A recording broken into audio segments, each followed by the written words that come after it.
Sports fans, this is Robert with WTP Sports Tunes here live for another edition of Saturday Sports Freestyling, where we're going to be talking about anything sports that you want to discuss. If you're out there in the chat, please get your questions in on whatever you want us to talk about on this channel. Any sport, it doesn't matter. We're going to try to answer any questions that you have. I'm here this morning with my man SEC Sean, who did a fabulous job yesterday on NASCAR for Beginners Part 2. You got to go back and check out that video on SEC's podcast, SEC Sean's podcast on YouTube. Go check that out. How you feeling this morning, SEC Sean? Good. Little tired. Long night of high school football out of Texas watching, but got to get prepped and ready to go for this good slate of college football. That's why Moss would be happy. I got my cup of coffee right here, so I know he'd be happy for me. So let's just get this day rolling and see where it takes us. Yeah, you mentioned Texas high school football.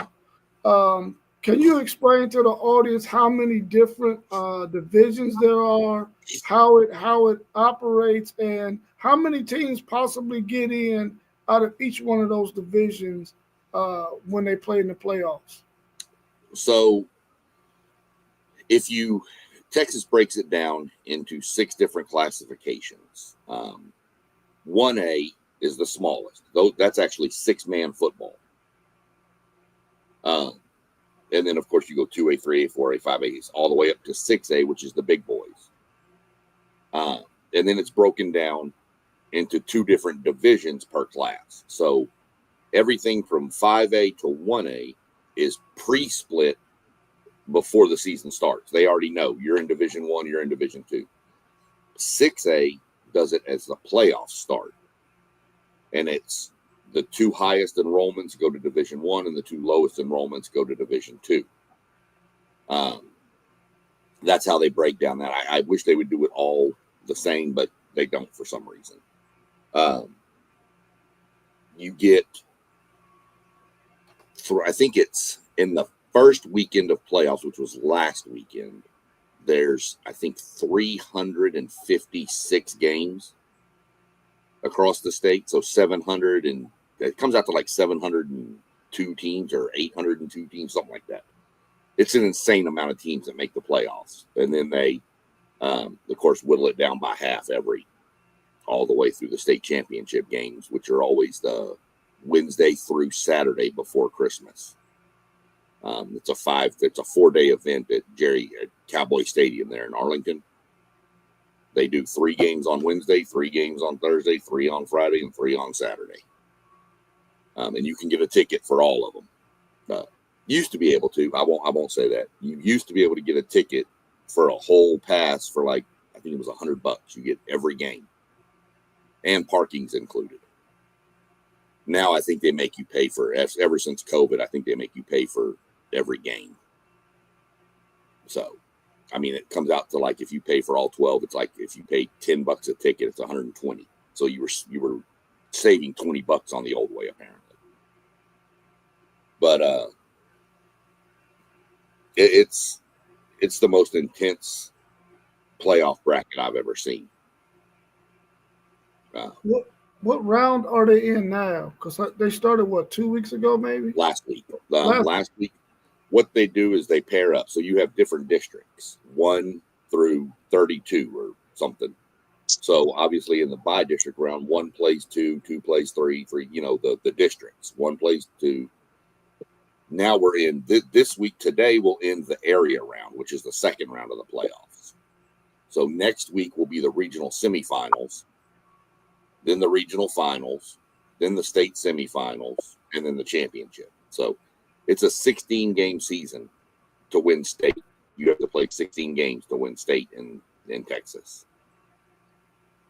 Okay, let's bring our man T1 in. T1 of City League TV, also somebody else. We also call him Mr. Claiborne. How you feeling this morning, T1? What it do? What it do? Up and moving, fellas. Up and moving. How y'all doing? Doing well. I got another question for SEC Sean. Then I got a question for you, T1. as it relates to high school football here in Columbus, Ohio, and in the state of Ohio. What are for SEC, Sean? What are some of the top name schools that produce some of the most talent out of the state of Texas that you can name off the top of your head real quick for us? How long you got? People in Ohio will probably know the school Lake Travis due to the simple fact Garrett Wilson came out of there. Rockwall produced Jackson Smith and Jigba. Allen, Texas has produced people like Kyler Murray. South Lake Carroll was where former Ohio State quarterback Quinn Ewers was. Galena Park North Shore out of Houston is always producing D1 talent all over the field. Katy High School produced Andy Dalton. Really, that's probably the best one to come out of Katy High School, but Katy High School always produces a lot. Austin Westlake, Cade Klubnik from Clemson is there. Drew Brees is from there. Highland Park had Matthew Stafford, and in professional baseball, Clayton Kershaw.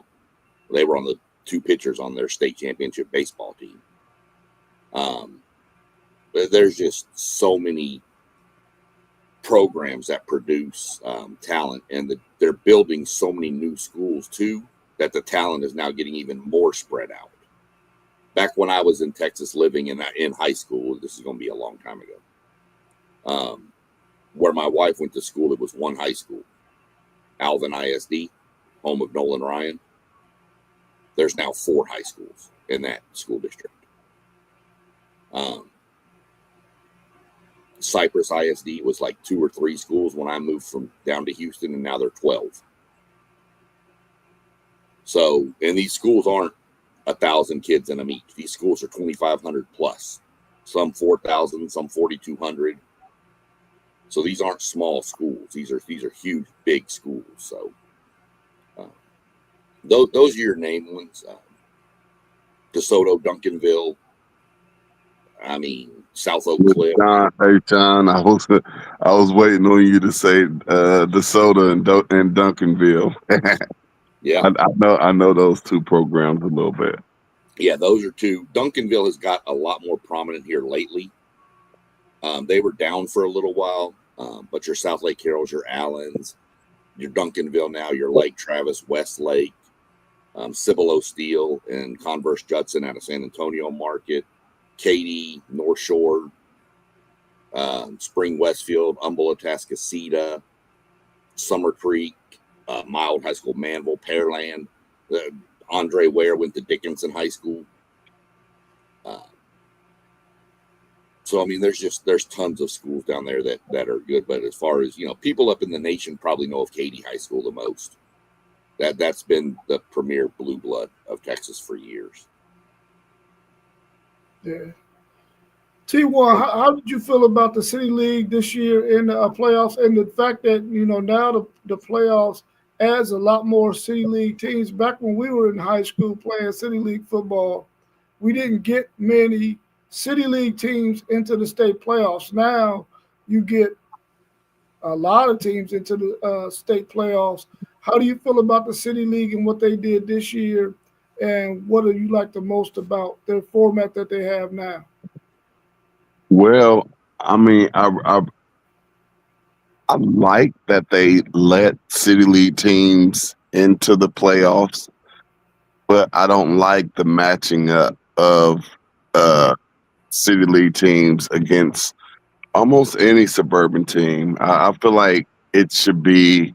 I feel like the state of Ohio should have a different category for those public schools in Cincinnati, Cleveland, and Columbus, and Dayton. I think it should be a whole nother public school division, because once a Columbus City school get into the playoffs, they may get one win if they have a pretty decent seed. They may get one win, but after that, it's extremely hard. You'll have to have a really, really loaded team like Brookhaven did back in I want to say it was probably 2000 or something like that, or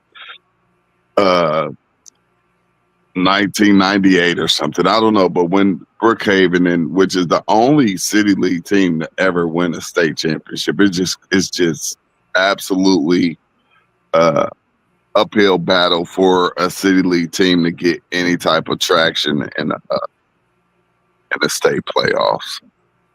I mean, it's almost like we don't have any business being there because we get beat bad. Let me ask you a question real quick, T. Like in Texas, would you prefer that maybe Ohio followed like a Texas model, where they took all the public schools and they played for one, and then all the private schools were in their own division and played against each other for the playoffs? Well, we and still that would still put us up against the Upper Arlingtons and the Hilliards and the Pickeringtons, and we're just not on those levels. I mean, we're just not on those levels. I mean, even the other schools, even their stadiums are better than ours. I mean, almost everything that they have is better than ours. So, and we just can't compete. I mean, I went to the Walnut Ridge and Big Walnut game, and I'm quite sure it looks like this in Texas. I've seen them a few times. I mean, Big Walnut had 100 kids over on the sideline. Columbus City schools probably average about 35 kids on varsity teams. Yeah, you got just enough to make a roster. Yeah. You have a whole lot of players playing both offense and defense, and the deeper you get into the play, well, you really don't even have to get that deep into the playoffs. You're playing teams who have a whole offense, a whole defense, special teams, and whereas in Columbus City, you're playing all of them. Your kickers, your punters, probably your quarterback or your running back, and they're just playing. They're playing everything. Like one of the best and smallest safeties in Columbus City League was the quarterback for Lyndon McKinley. I mean, this kid's like 5'8", 100, maybe 165 pounds, soaking wet. But he played free safety, and he came up, and I mean, he would lay some wood on you. And he ended up getting hurt at the end of the season, and not being as productive as he would have been if he only played quarterback. Yeah. Let's bring our man Post Game of the Post Game 86 podcast in on this discussion as well. Maybe he can shed some light on how the state of Indiana do high school playoffs in football. But before we bring him in to discuss that, let's tackle these two questions real quick. Let's first, how you feeling this morning, Post Game? Man, just up and ready to go rob this bank. Post Game. Hey, give me a couple of them dollars, baby. I see you got your ski mask on. Doug had a statement out there that I think is pretty interesting. He says, in his opinion, Ohio high school football is the most underrated, disrespected in the nation. What's your thoughts on that statement, especially those of us who live here in the state of Ohio, who know that there's some really, really good football being played here in this state, and they produce a lot of really, really good talent in this state? What's your thoughts on what Doug just said right there? Then we'll go to Donnell's question. Then we'll talk the post game about Indiana football. Let me jump on that real quick, because as an outsider from somebody who was in the know pretty well in Texas with high school football, I didn't know anything about Ohio. I mean, I knew Ohio played high school football, and I knew some of the teams and stuff like that were, good, because I kept up with like polls or whatever, USA Today and stuff. But being up here, you can see. I mean, yeah. I mean, are they the most disrespected? I don't know if they're the most disrespected, but they don't get the respect they deserve for sure. But I think almost a lot of states, when people look at high school football, they look at what they consider the big three still: California, Texas, Florida. So I think every state could say, Georgia could say we're disrespected. Indiana, Ohio, Utah, Arizona's produced some pretty good talent out of that Chandler High School out of there. So I mean, a lot of them could because they don't get the. But that's just my thing. Is I mean, yeah, there's probably some disrespect. Are they the most disrespected? I don't know, but people do sleep on it. I'll tell you that much. There's some good ball up here. And that's where I would put it. I would put it more of people sleeping on it, and instead of like saying disrespected, because I mean the states that are in front of Ohio, I mean I probably wouldn't pass them. Now if we were fighting with Pennsylvania, yeah, now I want to fight. But if we were fighting with the Georgia, then I'm like, because Georgia produces really strong too, but Ohio really produces, and not only players, we produce coaches as well, and a lot of coaches come from the state of Ohio. And it's just I mean, there's a reason why the Hall of Fame is here in Ohio. This is a very rich football state. Now we may not have the stadiums that Texas and California and Florida has, but as far as the traditions and just football and a football Friday where you smell a grill and you smell some popcorn and you just have an amazing atmosphere, I would just say more that Ohio is slept on instead of disrespected. But I see where he could be coming with that too, though.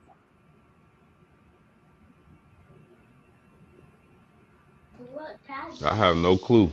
I mean, I think Ohio has always been a good spot for recruiting. Ohio, Pennsylvania, Florida, Texas, California, Arizona. Those have been some great places to get recruits from. So Yeah, and we had, I mean, we may not, we're not as big as Texas and California, but I mean, we have programs all throughout the state of Ohio that that uh, that produces. And at one point we had Walnut Ridge just excuse me, Walnut Ridge just right here in Columbus, in the capital city, in a city league team who was producing, Division I athletes year after year after year after year. And Brookhaven had a pretty nice run too before they closed that school down. And then you go outside, you have the Pickerington Central, the Pick Central and Pickerington North. They both produce. Pick Central produces a lot of Big Ten kids and a lot of Ohio State kids. St. Ignatius, both in Cleveland and Cincinnati. You have the Massillons and Akron, Hoban, Toledo Christians. I mean, it's Springfield. It's quite a few. I mean, almost every city, every county has a hot team that produces here in Ohio. Yeah, I agree with that. I was just talking to Miss Melissa Graham, who follows Ohio high school football a lot, and she's from North Carolina, but since she's been living here in Columbus for maybe the last maybe 7 to 10 years, she follows high school football here. And there was a game yesterday that was scheduled to be at a stadium that only held like 7,000 people. The tickets sold out so fast that they moved the game to the Bingo Stadium, and they sold 20,000 tickets, bro. 20,000 for a high school football game. That's nuts. That is nuts. And what's even more nuts is that's nothing in Texas. That's nothing in That's Texas. average. That's an average, and some people may call it small. That's a regular season game. in Texas. Yes. Right, right. I mean, I'm not trying to downplay anything. That's just the facts of it. I mean, it is. And, you know, here's an example for you. Last year, 2 years ago, two teams played in it was a regional final. And it was Shiner, Texas versus Refugio, Texas. Both the towns combined are like 8,000 people combined in the whole city. There were 14,000 at the game. So that tells you 6,000 people from outside of those cities came to watch that game. So, I mean, yeah, 20,000, you're right. But, I mean, that's impressive. I don't care where you're at. I don't care if you're in Texas or whatever. But that's impressive to get 20,000 and have to move a whole venue. Yeah, that's highly impressive for Ohio. For Ohio, that's highly impressive. Yeah. Let's tackle Donnell's question real quick on Ohio high school football. He said, we don't have the depth with coaching positions. They have funding to hire coaches and scouts. He's saying that in other states they got money. Their coaches make a whole lot of money. Here in Ohio, especially in the city league, those coaches get a stipend, which is probably a couple of $1,000. Where you got other states, man, where their coaches are making 45, 50, 60, 70, 80. No, no. Rob, yeah, I'm about to say down in Texas, like they make 100,000, and guess what? All they do is coach.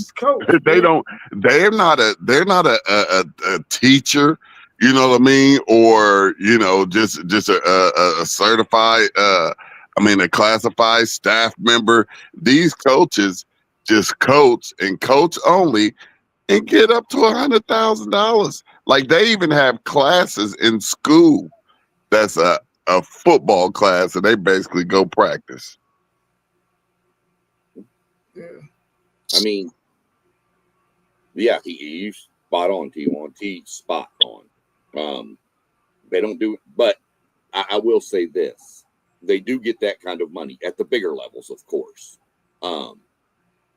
But yes, they don't teach a class, but they're not only just a high school coach. All of them are also considered athletic directors of that high school. Mm-hmm. So they have to set all the travel for girls volleyball, and they have to do all the travel arrangements. They have to make sure everything's spot on. So they have other things to do besides just sit in an office and watch film all day.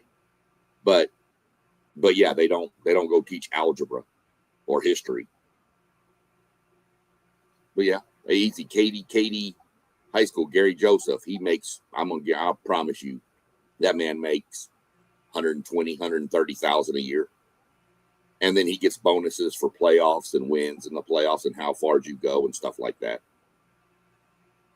Yeah. Yeah. And he never has to pay for any meals or anything in the city of Katy. Right. Doug is saying Texas and Georgia are the best public school football. So post-game, what is it like in the state of Indiana when it comes to the high school football playoffs? Do they have a ranking system, or do they got divisions? How does it work? So in high school football, the state of Indiana, you got your 5A, 4A, 3A, 2A, 1A, 5A being the best teams. That's normally your Penn high schools. I don't know if y'all heard of Penn. They produce a lot of talent. Notre Dame probably has a stranglehold on that high school as far as basketball and football. But the better teams in Indiana are normally from Indianapolis. Every now and then the South Bend schools will win a championship or two, but mainly the talent is consolidated in the bigger Indianapolis area. Your Pikes and places, your Carmels, places like that.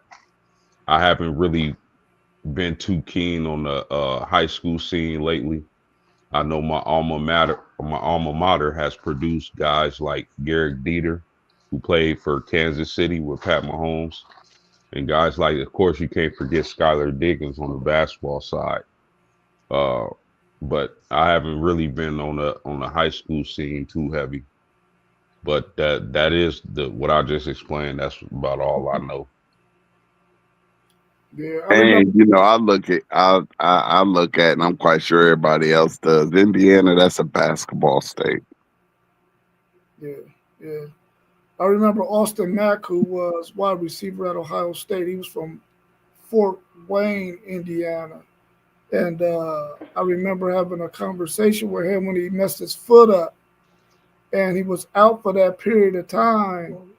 And he was trying to bring awareness to the mental health of athletes when they get injured because, when you at the Ohio State University, when your time comes to play, you really can't afford to get injured, especially at the wide receiver position, because there's a guy behind you that's waiting to get his turn too. And so he was struggling a little bit at the fact that he couldn't get on the field, and it was his turn. And he's a really, really good football player. In fact, he's one of the best wide receivers in the CFL right now.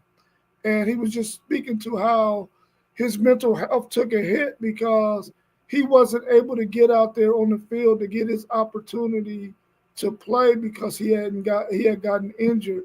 And of course, at Ohio State, you got wide receivers galore, and he really didn't get a chance to see the field again. He ended up getting a tryout in the NFL with the Titans. He made their practice squad for a little bit, but he ended up landing in the CFL, where he's doing really, really well in the CFL. I think they even won a title in the CFL maybe a year or two ago. Let's turn the tables a little bit, and I don't know how much NBA y'all been watching so far, but LeBron is back in the lineup. How's he looking so far? How's my GOAT looking? Yeah, I want to hear this one because I didn't get to see his introduction to the 26 season. I mean, he didn't look bad. He I think the dynamics of that team has changed a little bit. I think Luka is the face of that team right now. Austin Reeves has came along. LeBron James is probably the third option right now. I mean, but when your third option can drop, 20 and 10 assists, we'll take that. Uh, he's looking okay. I don't think he'll be better than he was last year, but he'll probably be the same or worse. He's getting up there in age, and there's nothing wrong with that. So LeBron looking all right. I still don't see them winning the West. The West is too young, too athletic. The Oklahoma City Thunder look like they're primed to repeat. They've been dominating without their second best player this whole season. So I look for SGA to not only get another championship, but get another MVP, his second MVP in a row. Probably should be his third.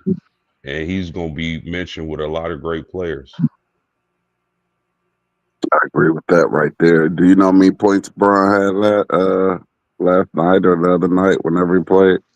I want to say 10 or 12. Yeah, 10 and 11. Yeah, 10, 10 and 11. 10 and 10 11, points, yeah. 11 assists, maybe 5 rebounds, something like that. Yeah. Yeah. Which I think that should be his role, man. I mean, I really think he should be on his farewell tour, even if he's gonna stay in LA for Right. this year, he should be on his farewell tour because that's what he got to be reduced to. You got to be reduced, and it's not a bad thing, but this is the role you got to play in a young man's game, man. I mean, the West, like Folks said, is very, very young. Go ahead, do your farewell tour because for the rest of your career, you're going to be an assist man. That's going to be it. You're not going to be the guy that's going to be doing the scoring for your ball club. And I think he should go ahead and do his farewell tour, man, and go ahead and end his career. I wish he would have done it in Cleveland, but I mean, LA is cool too. But I think he should go ahead and hang it up. Yeah, I mean, I'm with Post on this one. I mean, it's Luka's team now. Yeah. I mean, everybody knew that when they got Luka over there, that was going to shift the guard to try to. And again, it's not a bad thing. It's father time. He's undefeated. Okay, so it is going to turn into Luka's team, and you got Austin Reeves over there. So I don't think it's a bad thing. I think LeBron needs to understand. That's the biggest question: is can he understand his role? And I think LeBron is mature enough to understand. I don't have to be the big dog on this team. I can pump the brakes and just kind of come in and fill and do my thing. So I think, that's how he has to look at it. And I'm pretty sure he will, because he knows that's probably going to be the best chance for them to win a championship. If him and Luka start fighting over the ball and who's going to score the most, that team's going to start falling down. Yeah. But what do you think about? I saw the Mavericks are entertaining trade options for Anthony Davis. Oh yeah. I don't blame him. I don't either. Maybe they should try to trade him to Los Angeles for Luka. I don't know. Yeah. What do y'all Dallas think? would lose their whole organization for that trade. That was if that wasn't the most under the table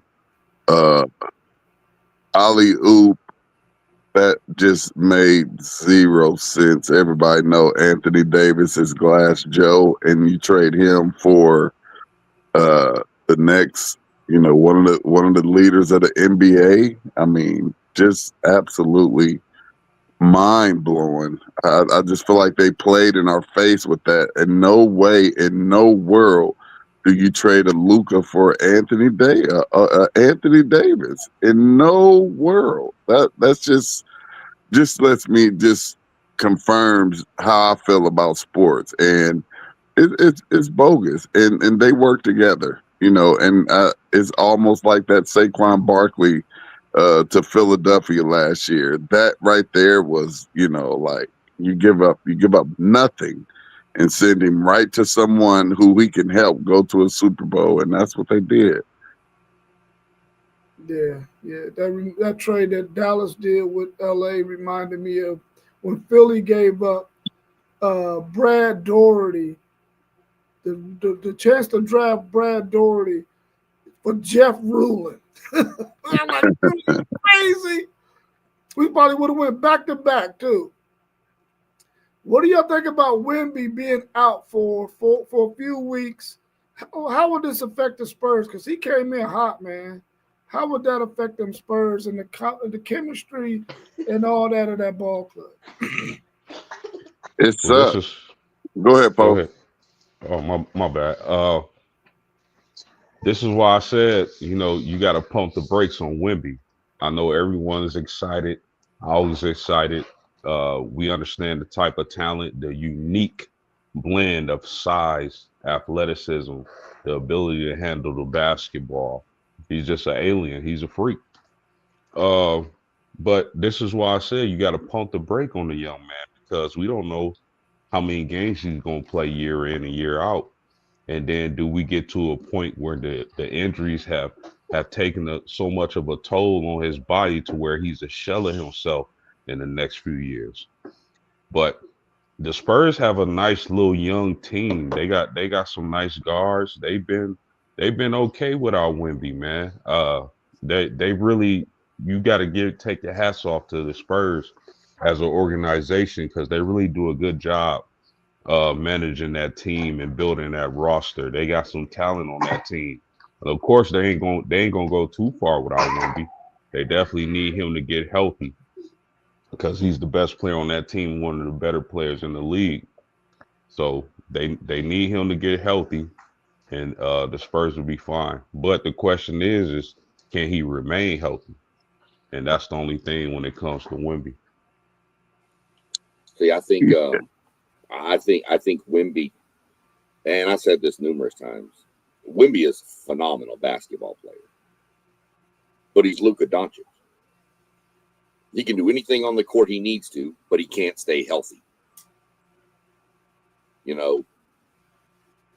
But you're right about the organization in San Antonio. That's like a gold star organization, the way they run that thing down there. Ever since they've had, the Admiral and Tim Duncan, and you know, they just built that roster to what they want it to be. They don't need the splashy hire, the splashy kid. They want a culture fit in San Antonio, and that's what they draft, and it works out for them. But you spot on 100%.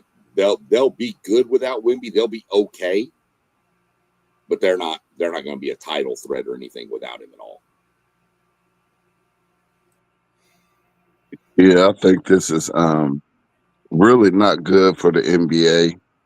Wemby is one of the young up and coming superstars, and for this to just be year two, we don't want to see another Anthony Davis where he's getting hurt year in and year out, and he's not really able to reach that full potential of being that leader, that superstar leader that leads his team to a finals or to a championship or even to a conference championship right now at this point early in his career. But, a player of his stature, you know, in and out with injuries is that wouldn't be, good for the NBA. So I think it's kind of bad and kind of sad because those of us who've been watching the NBA for a minute, we see it coming.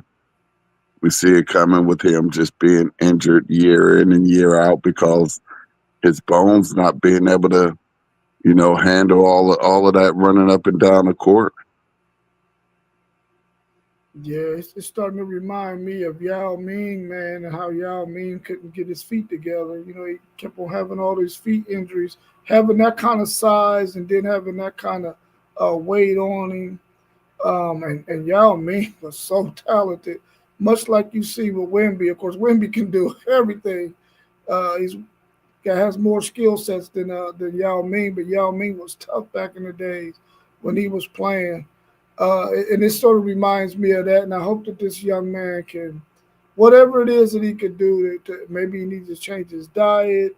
I don't know. But when you're that tall and you got that kind of skill set and you're trying to do the things on the court like a guard, sometimes your bones just don't move that way. Your muscles just don't move that way for you. So hopefully he can figure something out, man, and can stay on the court because he is a dynamic guy to watch. I gotta ask y'all because I know I've been watching the NBA for a very long time. Y'all been watching the NBA for a very long time. It sucks playing NBA fantasy because every single night someone's out. What Yeah. is the difference, man? Because back in the day, players wasn't missing games like this, and you would think with the difference in medicine, with the upgrades in our medical fields, that this wouldn't be the case. What the heck is the difference? I think it's the wear and tear that is on these young men's bodies by the time they get to the NBA. They're playing so much AAU ball that you know these guys are going into maybe that 1 year college where they just got done playing 50, 60 games, 70, 80 games in the previous season. I'm surprised that LeBron didn't get hurt as much as he probably could have because the amount of games that he played, like just at the beginning of his career, I mean, he went all the way into June, like for the first, I don't know how many years of his career. Then he was playing in the Olympics. I just think I think the AAU is tearing up basketball a little bit, and these kids they're playing too much basketball. So you think the AAU circuit is ruining basketball, not only culturally but physically?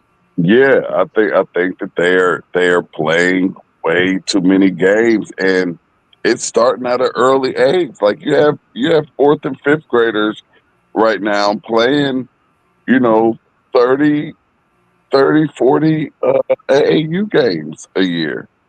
And now they even have fall leagues. So it's not just AAU.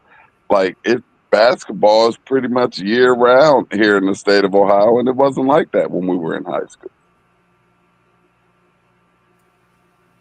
See, I I agree with you post game too, though, and UT won. But I'm wondering, does pace of play have a lot to do with it now? Go back to, I say the older days. Go back 10 years ago. You weren't seeing 130 to 125 games. You Right. go back to the 90s with the Bulls and even the Pistons, all them when they were those dynasties back then. A good game for them was 97. 97, 92. You didn't 100 points was like exciting back then. Now, if you don't get 100, you're not going to have a chance to win the game most nights. So I don't know if that has something to do with it, but I agree with you. I used to do fantasy everything, basketball, baseball. I haven't touched fantasy basketball since they started this load management stuff. I got a lineup. I got Luca. I got him, and all of a sudden they all sit. So, me and my high school buddies had a conversation the other day, and maybe they're overtraining as well, because we talked about us growing up. We didn't train. All we did is went right over there to that rec center, and the homies, we ran that 5-on-5 just all day and all night as much as we could. Wasn't no training, all of these drills and all of it, and wasn't even hardly no lifting weights. You know what I mean? Not for basketball and football, yeah, but as far as basketball, maybe they're overtraining as well, because like I say, just the amount of mileage that some of these young men have on their legs is high. It's high. You really, really have young kids right here, right now in the AAU circuit, and they have the top fifth grader, the top sixth grader in the country, the top seventh grader in the country. And for you to be able to be on that list, you have to be playing a whole lot of AAU basketball. Yeah. It's almost seemed like that's become the prerequisite to even making it to a good school or even into the NBA, man. You got to play all of these AAU games. Otherwise, you're going to fall behind some guys. And maybe that's the sentiment that these players have. I got to play as much basketball as I can to get as good as I can get. But at the same time, they're wearing their bodies out, man. I agree with every point that has been made so far. I don't know what the answer is, but man, something has to give, man, because you're starting to see now that some of these athletes are starting to even get burnt out on the sport at an earlier age too. They're just getting to the point where they're pushing themselves so much that they're falling out of love with the sport that they love playing for so many years. And I think there got to be some kind of balance to it at some point. It can't Man, you always can play be 10 about games. You can play a AAU weekend. A kid can play 10 games in a weekend. yeah, That's crazy. that's nuts. That's nuts. Yeah. and FYI, that weekend is not Friday, Saturday, Sunday. That's Right. Saturday, Sunday. Okay. Right. Right. Yeah. Is it too early? Can OKC repeat? Absolutely. Absolutely. They're young and just looking at them, absolutely. And to me, they should be the favorite. They're by far the favorite right now for sure. But the topic we just talked about, injuries. So if they stay healthy, I don't see anybody beating Oklahoma City. They look filthy right Yeah, I agree with the fellas. Oklahoma City they definitely can repeat. Again, they haven't even had not one game this year without their second best player in J Dub. I think what SGA is doing is special. And I think just this is just my opinion, but I think SGA is a little disrespected because anytime I hear people bring up the best players in the NBA right now, I rarely hear SGA. I don't know if it's just me. I don't know if y'all feel the same, but I don't think people talk about SGA as being the best player in the NBA as much as I think they would, because what he's doing is absolutely special. He's on pace to win the MVP and get another championship. So I think he's a tad bit disrespected. Do you? I think I agree. I agree with that, and I don't think that when you ask who's the best player right now, is not Shea coming out first, and it probably should be. But do you think some of that's the market he plays in? Oh, absolutely, absolutely. Come on, Ava, close it. If he was in if he was in L.A. or New York, I mean, he'd be talked about every 20 seconds. But because he's in the middle of nowhere, Oklahoma, even though it's Oklahoma City, I think that's the problem is he just doesn't get the notoriety because of where he plays. But I think he I loves it agree. there. I'm not saying he wants to go to another big market. I think that market fits him perfectly, and he loves it there. I agree. His market has a lot to do with it, but you would think people who are just basketball heads, even from that crew, I'm not hearing SGA as much as I thought I would have. Like the people who, okay, just people who love the NBA amongst y'all circles. I don't think even those guys, those group of guys or women, are talking about SGA like he should be talked about. Let me throw this question at y'all real quick and get y'all's thoughts on it. Just looking at the landscape of the NBA right now, and the fact that the Olympics comes up in 2028, will U.S. basketball win that gold medal when it comes 2028? I don't know because we know the OGs won't be there to save them. So this is strictly be the young G's out here, and the foreigners have caught up to our game. They've caught up to our game, and they're extremely long and extremely athletic. So I'm not so sure, but it's going to be interesting to see how our young talent evolves because the Europeans and these foreigners they taking spots. Yeah, I agree. The NBA planted this seed years ago, and we watching it blossom before our eyes, gentlemen. They definitely expanded the game overseas, and we see the fruits of that labor. Uh, I don't. My money is not on the NBA when it comes to to the United States. I should say when it comes to Olympics in a couple of years. I don't think the NBA has the dogs that we once did to say basketball belongs to us. Y'all always gonna be second to us, and the gold medal is already spoken for. Whatever medal is left, y'all can take those. I think those days are over. Hey, y'all, real quick, watch this. Name the top players in the NBA right now. Yeah.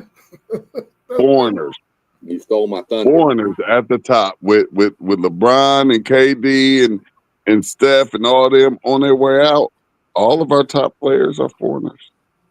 That's exactly where I Most was of going. them. Is Luka's not playing for the U.S.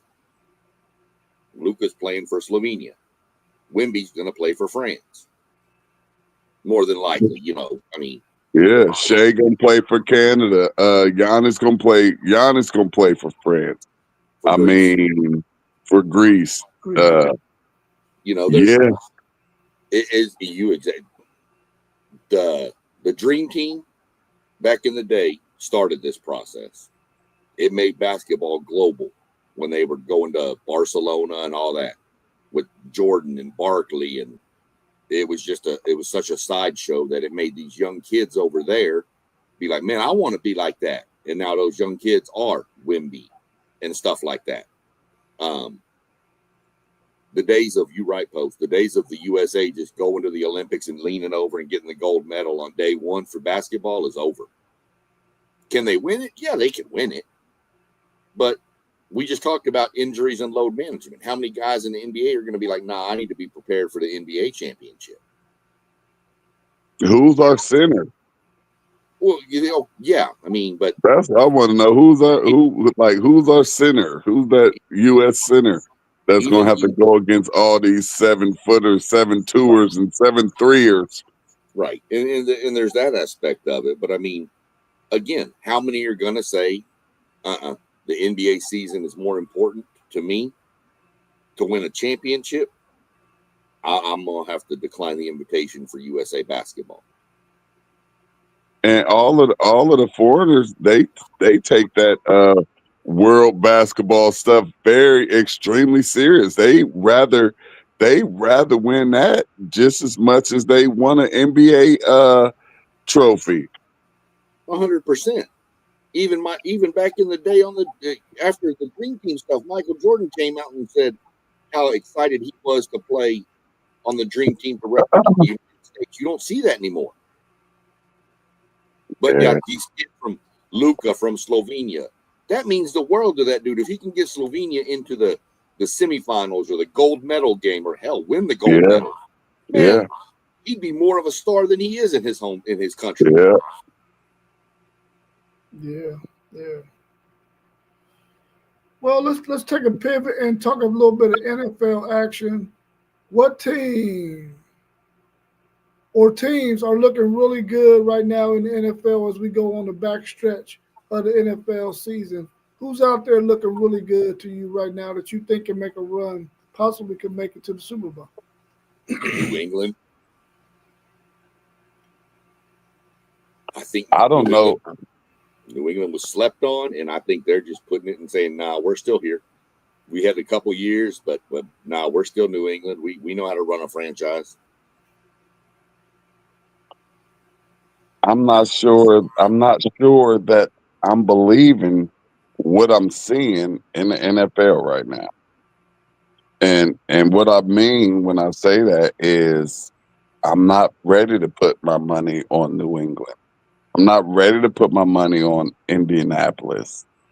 And I'm not ready to count out Kansas City or Buffalo. It's not a lot of football left because we're already now past the halfway point.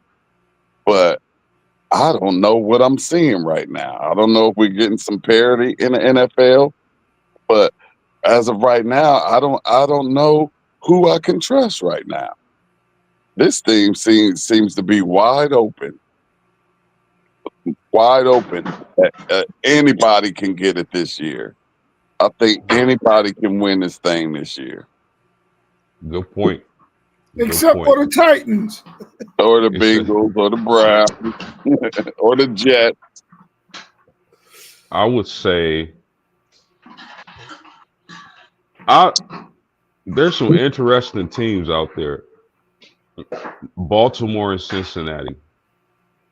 Baltimore, I think I got my eye on them. I got my eye on Cincinnati just for the simple fact. You got Joe Burrow, T. Higgins, Jamar Chase, and that three right there can win a lot of shootouts. We know we know they're not gonna stop anybody, but that offense would be crazy if Joe Burrow reunites with his receivers. New England, I'm not 100% sold on them. I definitely want to see them. And Buffalo may have fallen off a little bit, but they might win that division. Kansas City, this matchup against Indianapolis is going to be telling this Sunday.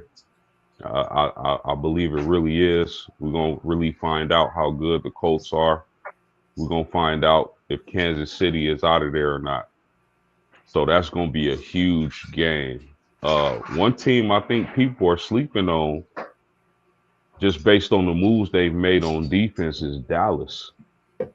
We know Dallas and Dak Prescott are going to score, but getting Quentin Williams and that middle linebacker from Cincinnati and getting healthy on the back end of that defense looked like it has done wonders for that team.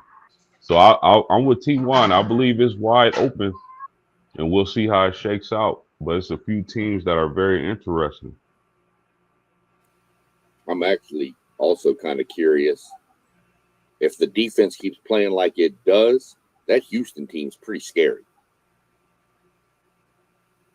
And you get C.J. Stroud back with them receivers healthy, get any kind of running game going, man.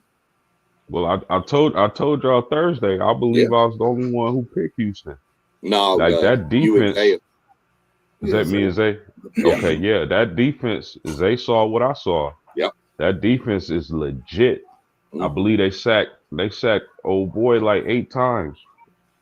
Yeah, they went crazy Thursday. They went crazy. They looked like one of the top defenses Thursday, and they actually had Josh Allen out there looking like Shador. He was running backwards a lot. I think Shador gonna play well this week, T1. He gonna ball. He gonna ball.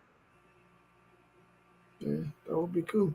Is the New England Patriots the biggest surprise of the season so far? I think them in Indianapolis are. Yeah.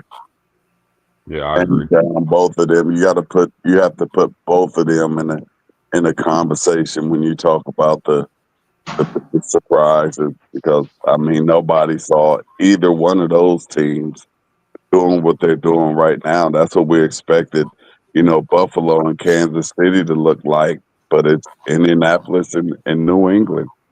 And it's impressive right now. I just don't trust it. Yeah, I will also throw the Rams in there off the simple fact that we knew they were going to have a really good offense. Did we think they'll be leading the NFC and their defense to be playing this well? They're looking like a clear cut. Now, if there's one clear cut Super Bowl favorite that you can trust right now, it's probably the Rams. Hey, but who thought Carolina would look like this though, too?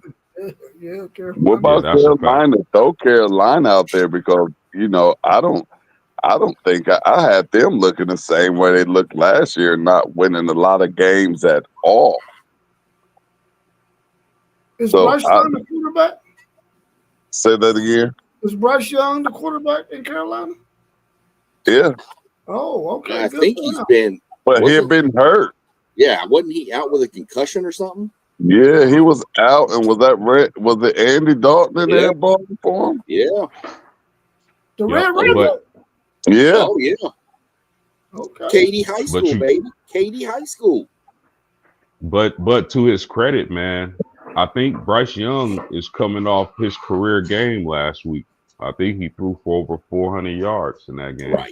Right. So we'll see if he can keep that momentum going.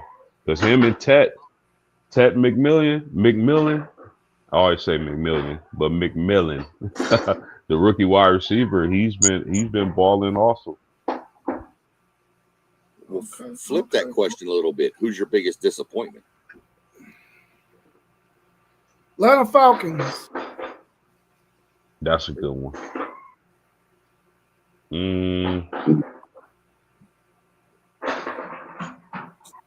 I would say Kansas City.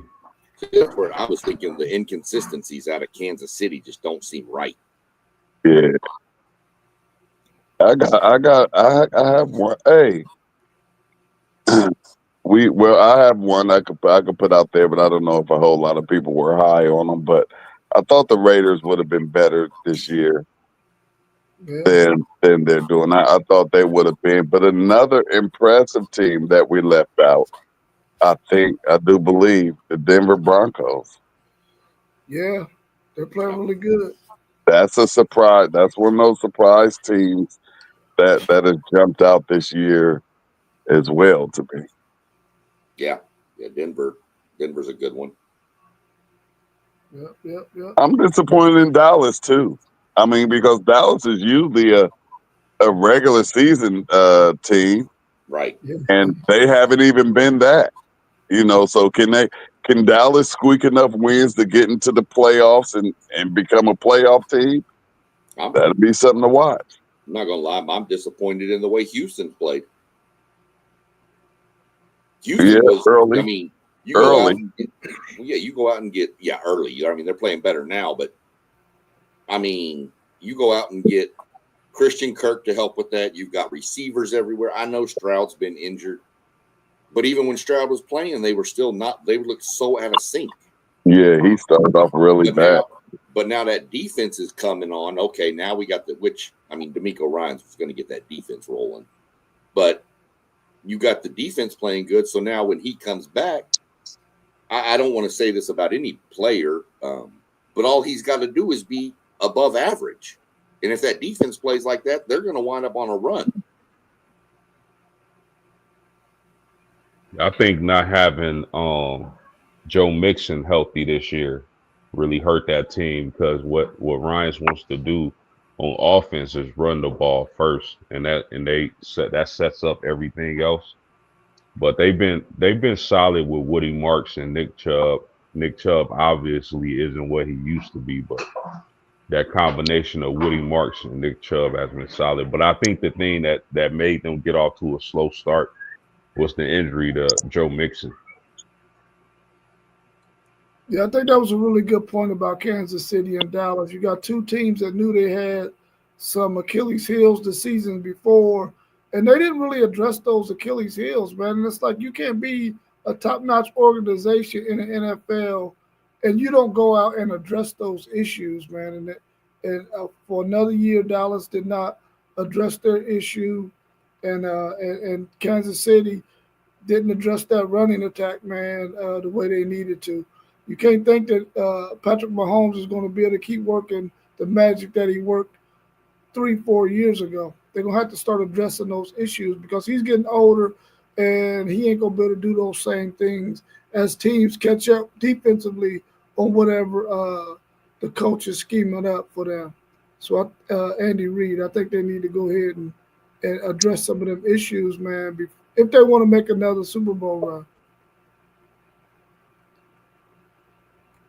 What should Ole Miss's position be on Lane Kiffin? I know they're going to address this after the Egg Bowl and see what's going on with this whole Lane Kiffin thing because he is the buzz right now out of all the coaches, and it's almost like he's the first domino that needs to fall before this whole coaching carousel thing gets worked out.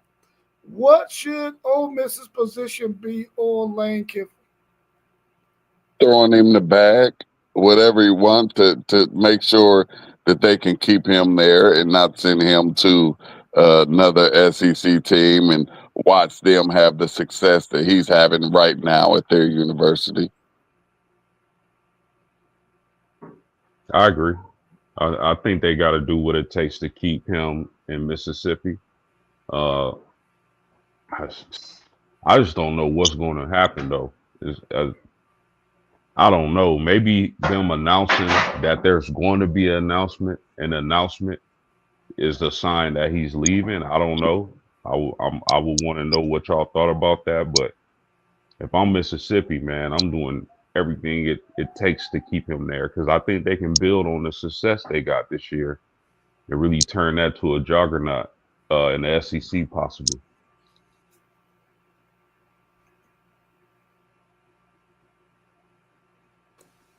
Go ahead, Robert. I'll go last. I got some information on this. Oh, okay. If I'm Ole Miss, I'm saying to Lane Kiffin, listen, what do you want? What do you need to stay here? So at least we know we got a basis to determine whether or not we can provide those things for you. And if we can't, then we gotta go ahead and part ways. But I think at this point, with all of this stuff swirling around about him possibly going elsewhere, I need to know as an Ole Miss organization. I need to know, hey man, what's your plans? What would you like to do? And if we can't keep you here, if we ain't got the resources to do so, then we got to send you packing. But we need to be thinking about who we gonna get to replace you if you're gonna be going elsewhere. So it came out that the AD made a statement yesterday too after all this and said that they are offering a compensation package equal to what Florida and LSU are doing, which then puts the ball in Lane's court as to, okay, if the money's the same, do I stay here? Do I want to go to quote unquote Florida, LSU, a dream school? So here's the thing, and this is where it gets tricky with Ole Miss is I get making the announcement after the Egg Bowl, but that's more for the fans than anybody else. If you're Ole Miss and you know behind those closed doors that Kiffin's coming back, I don't make an announcement after the Egg Bowl. I let Florida and LSU hang on longer and let some of these coaches that are on their hot board get snagged up, and then they're stuck with me as their head football coach. Which is fine because I'll recruit all y'all. We'll all go make a bag down there. We'll get fired in 1 year, but that's fine. That's if I'm Ole Miss, I don't worry about making an announcement. He's under contract anyway. If I'm Ole Miss, I would let him leave if he wants to leave. Not say we're gonna mutually agree to part ways. So that's one stance I take on it is that would be my angle, is to just kind of screw the rest of the other two schools, technically three schools if you want to throw Auburn in the mix. I don't know. I'm stuck on this one because of the announcement after the Egg Bowl. It doesn't make sense. I find it hard to believe he leaves going into a playoff run. Mm-hmm. I find that very hard to believe. I also find it harder to believe that they would say, yes, we know you're going to leave, but you can coach out the rest of the playoff run. I don't see that happening either. So, we're going to find out more. I mean, obviously, it's probably the best thing to do is to say that, because you can always go back and say, well, we've had more discussions and we're going to postpone the announcement another week. Oh, we're going to postpone it another week. You can always do that. But at least now this takes all of the off the table so they can prep for the Egg Bowl against Mississippi State, which shouldn't be a close game, but it's a rival game. So now all the distraction is out off the table. So that's my stance on the whole Ole Miss thing. I wonder if the fact that his son plays quarterback at a high school there in Ole Miss, if that's going to have a factor. Do you want to uproot your son and take him somewhere else to play and have to compete against somebody else who probably already have their quarterback? Will he stay at Ole Miss just to make it easier for his son, who's already made some strides at whatever high school he is at as the high school quarterback there? I wonder if that's going to play a role in his decision too. I think his son's a freshman. Yeah, he's a freshman, yeah. So it's not – if his son was a junior going into his senior year, that might make something. But even then, Lane could move to Florida and his wife could still stay there and his son could finish out his senior year at his high school. Mm-hmm. I've seen that happen numerous times. But as a freshman, I mean, if he moves down to Gainesville and finds a high school that his son likes, you really think that coach is going to say that the head coach of the Florida Gators' son can't even compete for the starting position? He's going to have every opportunity to be the starting quarterback down there. So there's numerous different things. I don't think his son's high school has anything to do with it. Like Zay said the other day, Lane Kiffin likes to move around. Yeah, that's true. Don't he got ties to Florida too? Didn't he graduate from there or something? I don't know if I think he not necessarily Florida, but I think he's got ties to the state of Florida for sure. Oh, okay. Mossberger Level Up Sports 10 post game. He got five-finger discount on his mind, bro. That's why he dressed like that. He ain't dressed for the weather. He got five-finger discount on his mind.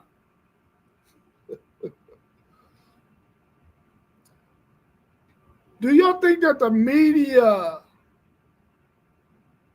puts these coaches in bad spots with all of this pub about they going here and there and saying this and that? This coach is going to the NFL or all this other stuff.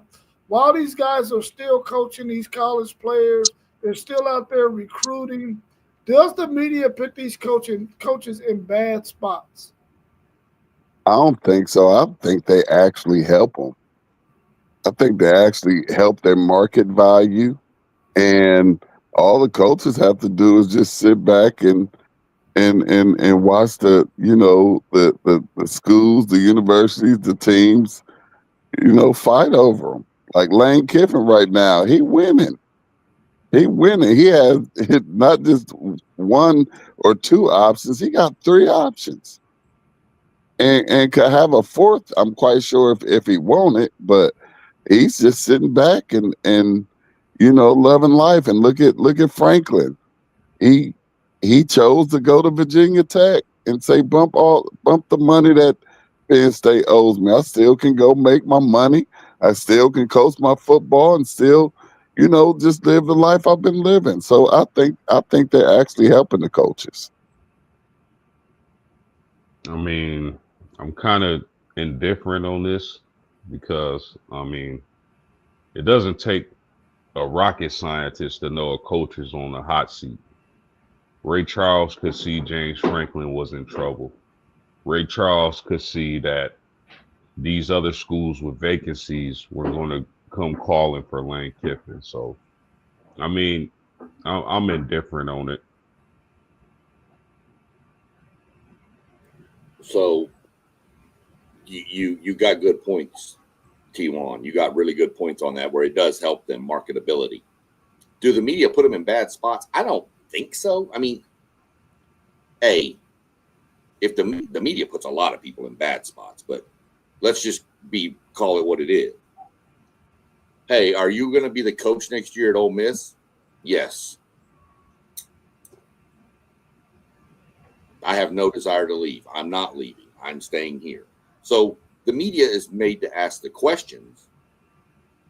How does the coach answer it? Is he going to lie to the media? Possibly. Nick Saban did. Nick Saban said, I have no desire for the Alabama job. And 2 days later, where was he? At the Alabama job. So, I mean, it happens all the time. But, I mean, if the coaches would just answer the question, whether it's truthful or not, it's not a bad spot. The media is made to ask the questions, and it's up to you how you answer them. But as far as marketability, yeah, if Lane Kiffin got a nickel for every time his name's been mentioned in the last 3 weeks, he wouldn't have to worry about coaching. He could go buy like Bermuda just off them nickels.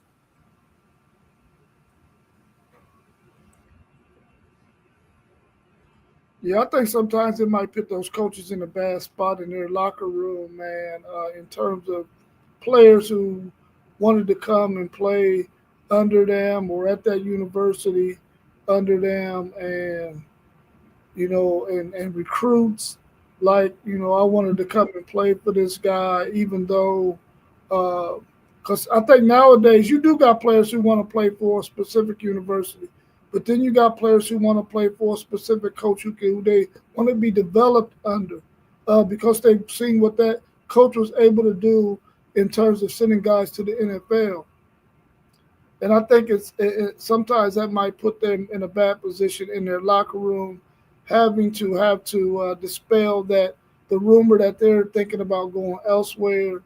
I know as a Texas fan, and all this stuff surrounding Steve Sarkisian going to the NFL or going somewhere else, he did put a statement out saying that, he has not talked to anybody in the NFL or any other schools and has no intentions on leaving Texas. He came to win championships. I think that helped ease my mind a little bit because I want Steve Sarkisian to be the coach at Texas. I believe Texas wants Steve Sarkisian to be the coach at Texas, but I think the media putting some of that stuff out there has really riled up those Texas fans, and Texas fans can be some pretty I'm gonna just say unpredictable people sometimes because they can be pretty mean and nasty sometimes, man. And I hate the fact that when the media put that stuff out there, they get some of these fans riled up and they get to talking crazy. But I hope that the media. I mean, they got to do their job. It's their job to report that stuff. Anything that, even if it's not the truth, that's just the way of the media. So I just hope coaches can start to handle this thing a little bit better by just putting a statement out saying this or that, even though they might not be telling the truth. Just two quick little follow-ups on your points, Rob, which were good points, by the way. But remember, what the coach tells the media ain't what he's telling them players. Yeah, that's true. I promise you that. Those players at Ole Miss may know Kiffin's leaving, and they may have been told, you don't say anything or you ain't playing. Yeah. So he may have told them, hey, let's just let this train ride. I'm not going anywhere. Let's just, if they ask you, say, he ain't said nothing to us, just move on. But as far as like, and this isn't just about Sark, this is about everybody, but since you brought up Sark, I'll bring him up. I didn't see his whole comment, but did he stated that he hasn't talked to anybody in the NFL? Well, his agent, no? I guess. Okay, because I was fixing to say, if Sark said he ain't talked to nobody in the NFL, that don't mean nothing because he ain't talking to him anyway. His agent is. Yeah. Okay. So now if he said his agent ain't talked to nobody, that's one thing. Yeah. But I ain't talked to nobody about going to the NFL either. But maybe T1 working on something in the background for me, Right. Yeah, for sure. Hey, and too, Rob, look at our quarterback at Ohio State. He wanted to play for Saban. If Nick Saban stays at Alabama, Justin Sane is staying at Alabama as well. He wanted to play for Nick Saban. And as soon as Nick left, he followed and he came up here to Ohio State, and glad that Saban left. That's a really good point.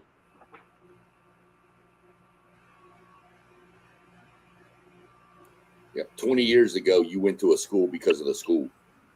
Yeah. Now, maybe 30%, 40% go to the school because of the school. But most of them, it's a coach. Yeah, that's profound because you look at a school like Notre Dame. Notre Dame, we talked about in the chat the bad coaching hires they had in the 2000s.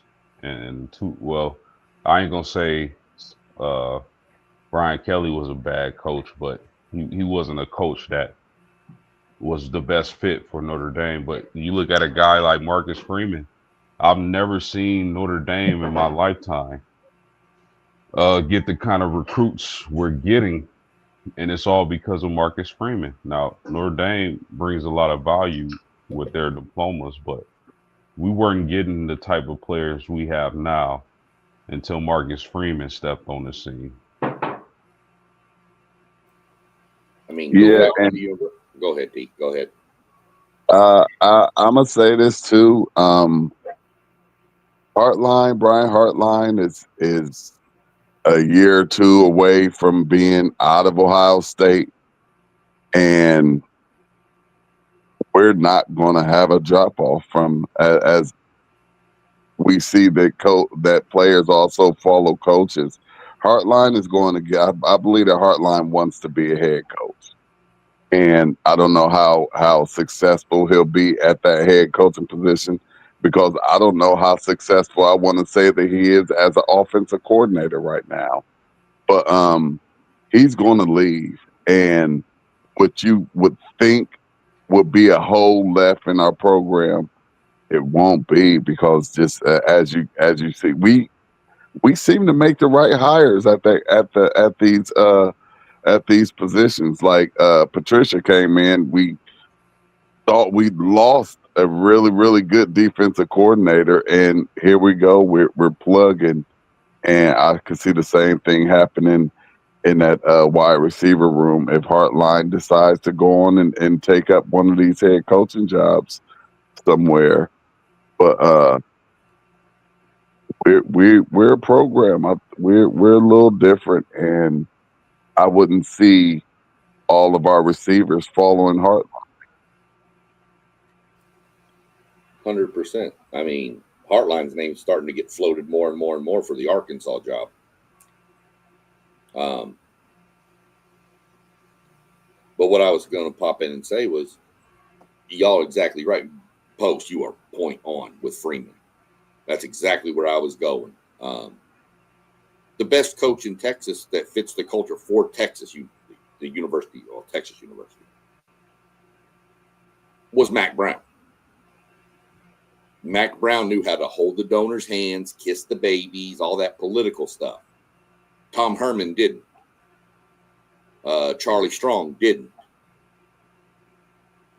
Sark, I don't know yet. It's still up in the air with that one. I don't think he is as keen on the boosters as he probably should be, but whatever. Jimbo wasn't a culture fit for A&M. Yes, Jimbo's a hell of a recruiter, but he can't develop anything. So you're right with culture and fit. In Ohio State, you spot on with that, T. Straight. You make the right hire. Everybody thought, Ohio State's defense is going to go backwards. It's going to go backwards. They lost Jim Knowles, best DC in college football. No. They're better. Yeah, that's a fact. All those are really good points. Y'all got anything else y'all want to add before we go ahead and end the stream? Do y'all got any upsets today? I need everybody that's 10 through 16 to take an L. So those are my upsets. Y'all got anybody y'all think gonna get upset today? Hold on, let me get my get my game schedule up, and I'm gonna give you probably about 85 upsets. Hey T1, you being a Big Ten guy, and I don't think you was on the stream for our picks on Thursday, but how do you see that Oregon USC game going? That's a really big game probably the biggest game on the slate.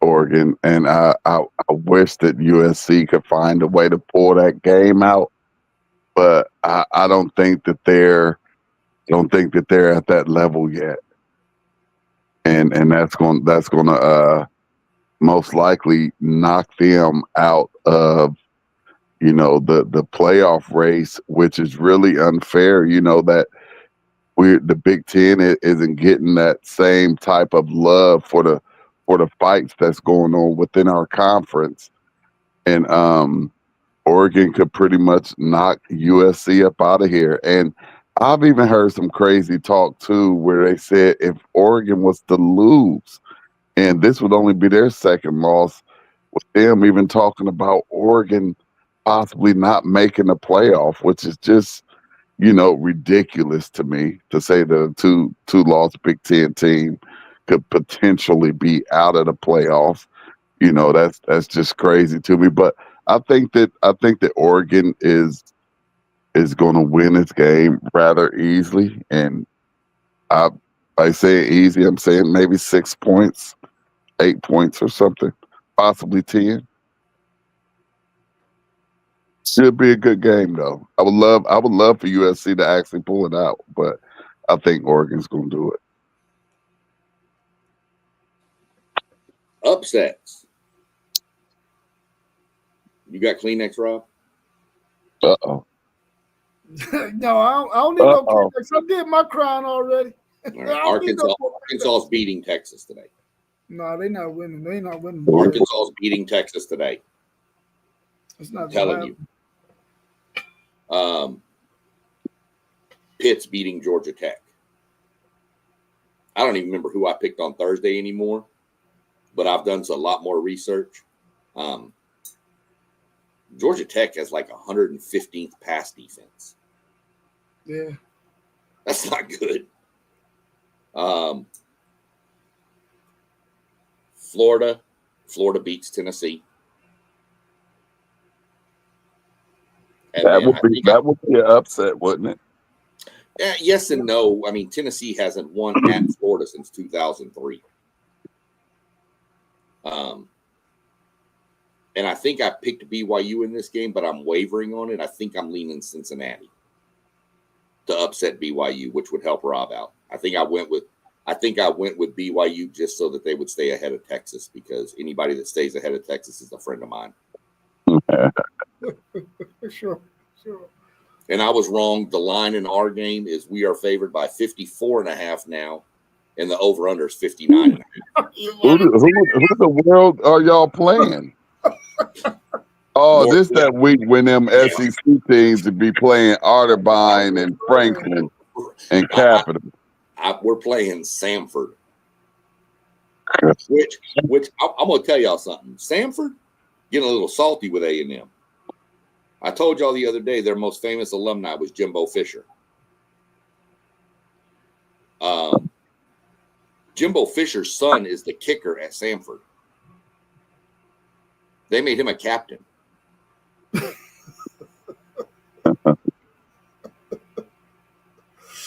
I mean, I'm like, what are we doing here? Really? Y'all? So I said, okay, that's fine. Those are some I've got. I don't see Missouri upsetting Oklahoma, but that could be a really good game. But I really do. I think Texas is going to struggle with Arkansas's power running game. Those running backs at Arkansas are big, dude. Yeah, they're big. They're big. And Taylor Green is just a freak. Yeah. We'll see how it goes. Mossberg, you might as well go ahead and iron that Ohio State shirt, bro. Put it on a hanger, because you might as well get ready to wear that sucker, man, because y'all not making no bowl game. Go ahead, get it ready. Yeah, Moss, I did some more research looking on stuff after Thursday. I got to switch him. He even said that's 2 picks I've switched, but I got to. I had done a bunch more research and looked up some numbers. Got to go with it. I will tell you, I took Rutgers on a parlay with the spread. Well, that's like Rutgers really. No, you took Rutgers with the points, but I could. Ohio State don't cover them points a lot, especially when they're at large. I want to see what Ohio State. I want to see what Ohio State's offense. I want to see how that offense clicks without Smith and Tate. Mm-hmm. I think they're going to make it a point to make it. I don't think either one of them are going to play today. No, they're both out. They've both been ruled out today, which is smart. It's the right thing to do. Yeah, we got a long season ahead of us. Might as well go ahead and sit them. You need a break. I mean, I'm sorry. You those kids, we just talked about load management in the NBA. Those are, these guys are professional athletes too, but these are 18 to 22-year-old kids, man. You talk about load management for 30-year-old men. So don't take no chances. But yeah, I did. Trust me, I did a parlay with a bunch of crazy spreads, but I put $1 on it. That dollar pays out like 150 if it hits. And I think I saw a little bit of NFL and a little bit of grooming in Jeremiah Smith last week, with him limping off the field the way that he did. I don't think he was that hurt. And these guys are getting paid millions of dollars now, so that means they also need to understand the whole game and how this thing works. And I really don't believe that his injury was as bad as he made it look for the camera. As soon as I saw that, I'm like, oh, okay, yeah, he's not playing next week. They're gonna rest him. He ain't playing. Tate ain't playing. So, yeah, I really didn't buy that he was like hurt like that. It was it just seemed like it just was too much of an emphasis on having that camera on him and him just limping, as if he almost needed carried to the locker room. Just my thought. And I meant to mention this early, Rob, when you asked me the first question of the day about the football stuff. I'm going to let everybody know if they go check my channel, they'll see a high school bracket breakdown, and we get a little more in depth and stuff over there. Me and Doug, we're going to be doing another one after next weekend to kind of re-rack the bracket for the last 3 rounds to go through it. Okay, cool. Anything else y'all want to add before we wrap up? We're right at an hour and 30 minutes.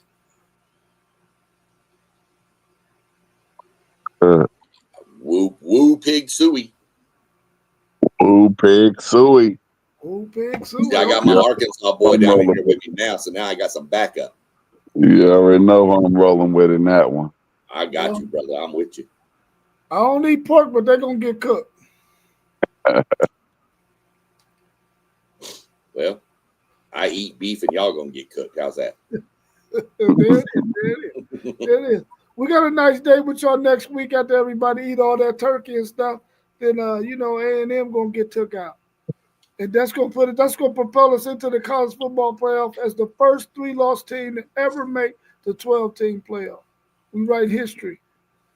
I'm ready to get the next week. That's all I know. I'm ready. Can we get the next Saturday morning's podcast?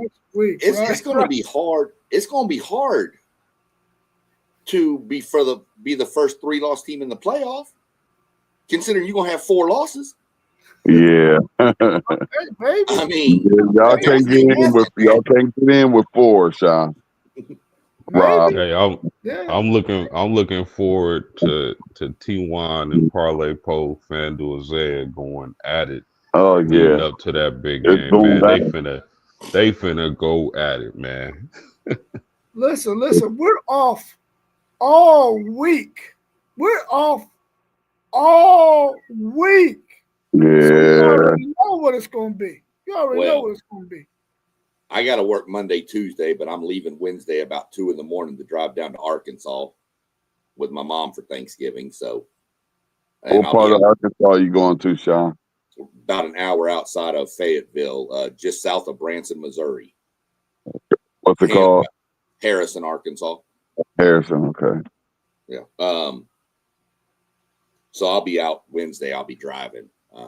Thursday, of course, Thanksgiving.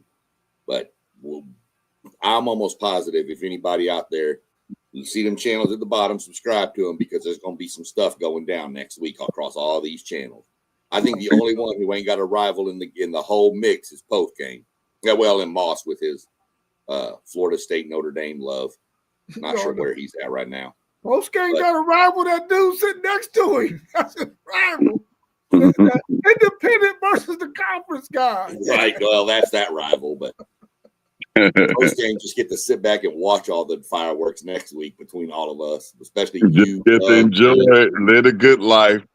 Hold on now. Actually, technically, Stanford is a rival. They're not gonna give us much, but it is a rival. Okay, I'll give you that. I'll give you that one. I think y'all, from the outside to me, y'all's rival is probably USC, and that's just looking from the outside. No, you 100% correct. That's our main rival. Yeah. Absolutely. Them in Michigan. But Boston College, Stanford, those are rivalry games. We play for trophies when we play those teams. Hey, Postgame. Is that a beard mask that you have on? A beard mask? A who? A beard. Is that for your what you have on your head? What's going on today, man? Is that one of those things for the beard where you moisturizing your beard or something? No, we finna hit the bank up, bro. Listen, after today, we really on it. After today, man, we finna have a whole studio, all that, man. We're gonna have a tour bus. Let's go. Make it happen, Captain. Let's go. Let me answer Moss real quick. He asked about his nephew's high school back in Texas. They were in the playoffs. and they were playing the number one team in their classification. No, they did not get the upset win. They got beat 42-21 by Frisco Lone Star. So, good season, younger team. They'll be back next year, but nope, they couldn't pull the upset. Yeah, Donnell said he on something shiesty. That's why he got that mask on. He said he going to hit the bank. So I'm rolling. There it is. I'm rolling. Hey, FanDuel's change my stuff down at the bottom.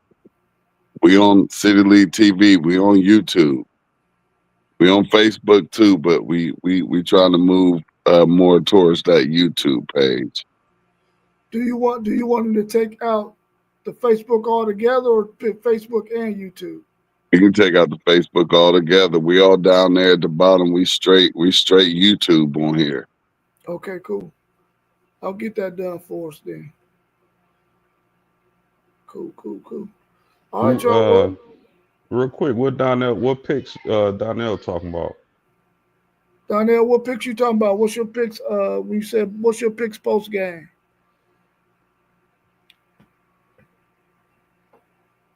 Hopefully he'll chime in real quick so we see what he's talking about. I wonder if he wanting to know the picks for your banks to hit in what order. Oh, college game day. Oh, okay. Oh man, we probably trying to get out of here, my man. You can definitely hit up the Thursday stream. All our picks are in there, my man. Who you got between Pitt and Georgia Tech, real quick?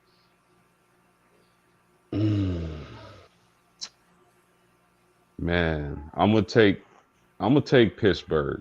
I'm gonna take Pittsburgh in a slight upset, and that's gonna really make the ACC really ugly. Yeah. What about Oregon and USC? I'm taking USC in the upset. I think Oregon can really run the ball and control the clock, but when life gives you lemons, you make lemonade, and I think Makai Lemon is gonna have a day. Oklahoma, Missouri. I'm taking Oklahoma.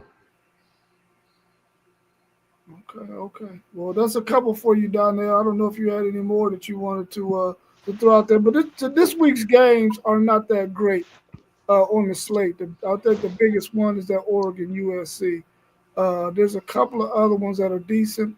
Do Tulane win today over Temple? Yeah. Oh yeah. Okay. Tulane win, North Texas win. I think that'll set up. I think if they both win, I think that locks them into the championship game because I think they have a tiebreaker advantage over Navy. Yeah, if they do. So you could have your love of North Texas in the playoffs and not y'all. So I think I missed one of my upset picks to mention on this. I mentioned it on Thursday, and it took everybody off their mind. LSU is going to lose to Western Kentucky. Oh, well, bad, boy. They better beat Oklahoma the week after.